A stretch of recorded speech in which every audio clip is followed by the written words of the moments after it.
nhớ cho đây chồng cái gì thân thôi nhớ cho họ YouTube rồi nè nó nói gì của số cái gì ạ số thì trả cú hàng này nữa nhớ cho họ việc nó giờ chị của giờ nó cao nữa nó thịt xay xin nữa tất nó tụ gái nữa gà tỏi cho thịt xay đó tôi ạ thịt xay là để chín khẩu tơ nữa thế thì bây giờ bây cô hoa thịt xay còn chư nó ạ ít cho thịt xay nó không à nó để là con cháu gì nữa là bên nào kia nè chị hai lần tao đi nè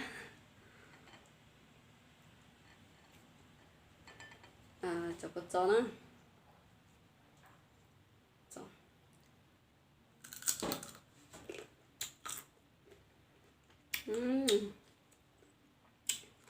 có thêm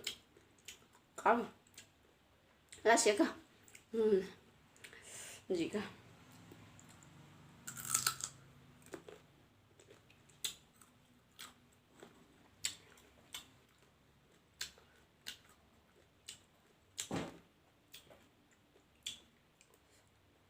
lá xếp cơ nào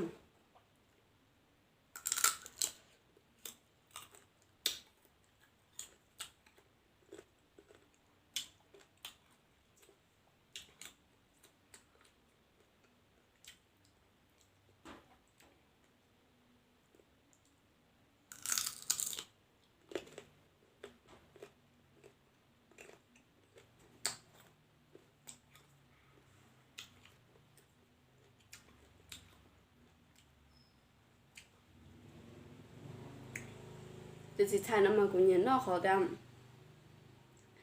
头你写那个gì呀？头你有写起写你，你带来的叫弄，để nó còn ấy nữa ta tập bí đa trở nè, cho chị đâu写cái mà nó cái gì hả nè,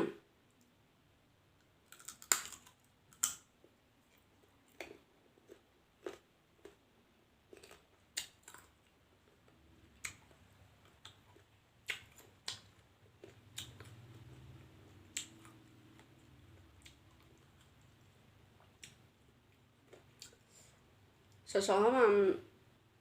nó có mà cá là sẽ cái gì à, cho có nó cũng chỉ cá cá nè, có cái gì theo,แต่chỉ nó gì thế thì chỉ cho rồi ạ.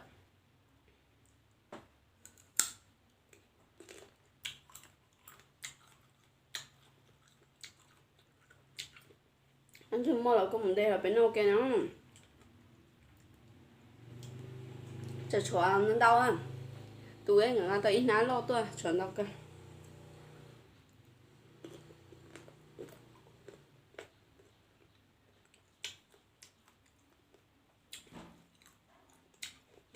Dữ luôn.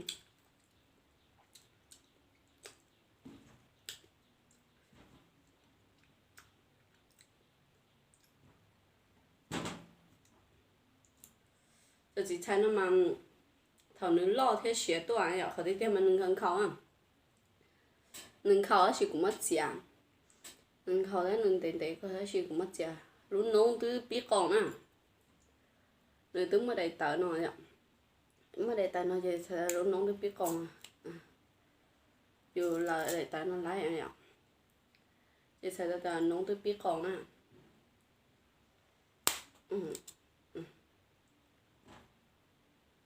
Nó khá cơ.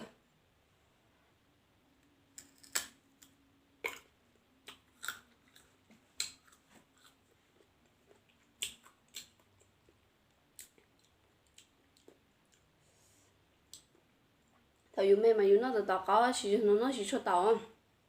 đã chỉ có chả cố theo cho rõ theo, để đây thì mua lẩu non.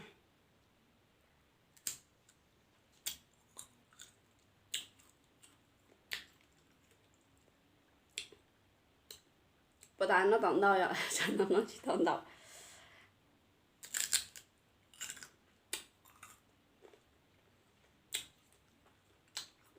Ăn khá cơ có không? Cho nấm chèo.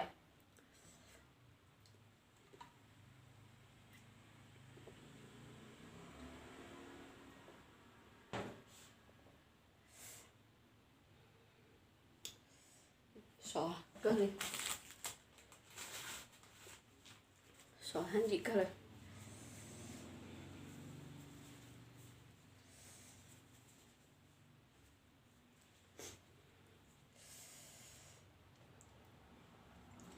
chỗ có cho có cá cơ nè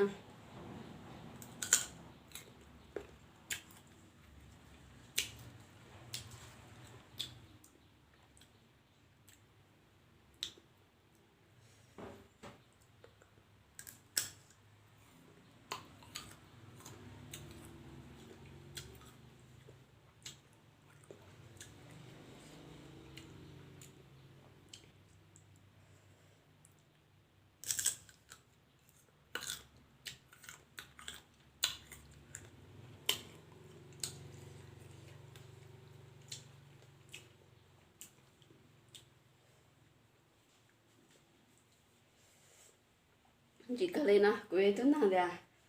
nó rau tê của cô nó chỉ thếแต่是cho nó cao chỉ của nó cho tao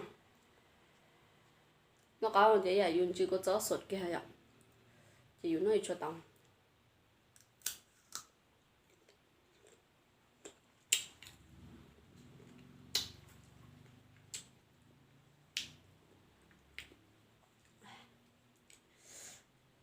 gì cái này cho cốt chó này rồi rồi cốt chó cá gì à củ tố cốt chó theo cây ha chế bốn nồi gì trời ạ nó chỉ củ sấy nấm tàn đâu cả đấy chẳng chỉ cái này nè chỉ lần chỉ có là có giờ lần từ hồi nhớ chế tôi đâu của nó đó để chuẩn đâu cả nè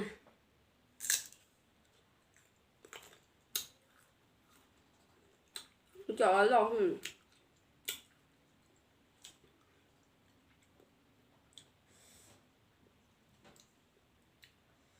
sao chị chạy nó luôn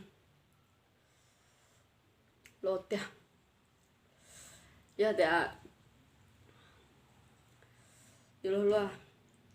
ít sát tiền giờ nó lo tôi anh chị lo cái gì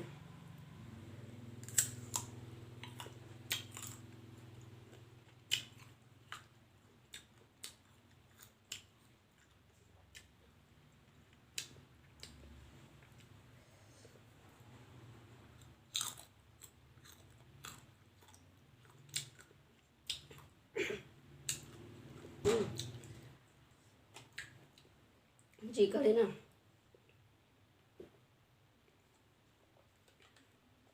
ở đây không lúc bùng đây không nhỏ tuổi đây gì chứ của qua lìa cá cơ là xin chỉ theo có ha nó mềm mềm vậy tôi nhìn chỉ nè cho khỏi ra của em cũng nhìn nhẹ thọ cáo nó hay à của nó ấy tầm sống là tầm mới đi tuổi nó này đi tuổi cáo nữa nó của nó cáo thế chị nó giờ chỉ xài nó giờ nó cho tao của nó chỉ xài khăn của nó cho tao xong tao chơi giờ dùng mỗi chạy tuổi nó giờ nó mình chỉ theo giờ nó chỉ là có so thì thiên nhẹ ha ạ ta chỉ mà cá cơ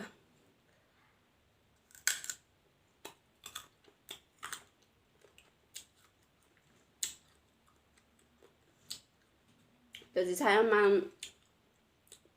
nếu mà tụng chia cho cam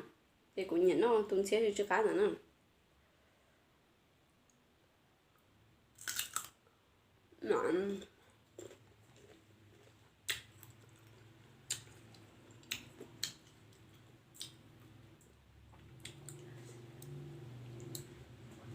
chị thao đi cũng nó chỉ tao liền có chỉ làm gì đó tao cá đâu chuẩn đâu cơ nữa chuẩn đâu hàng này đến từ nhớ giờ tôi được của nó nè thì cũng làm gì nữa thì nó sẽ bây giờ với mà nó rồi nè nhìn chị thì có hàng này bà thấy chia sẻ để nó cho tôi sẽ là cho xí hạt là xí nó này bà chọn cụ thế nào bà thì tạm cụ thế để nên thế đi bỏ cái cho video chia nữa ở cho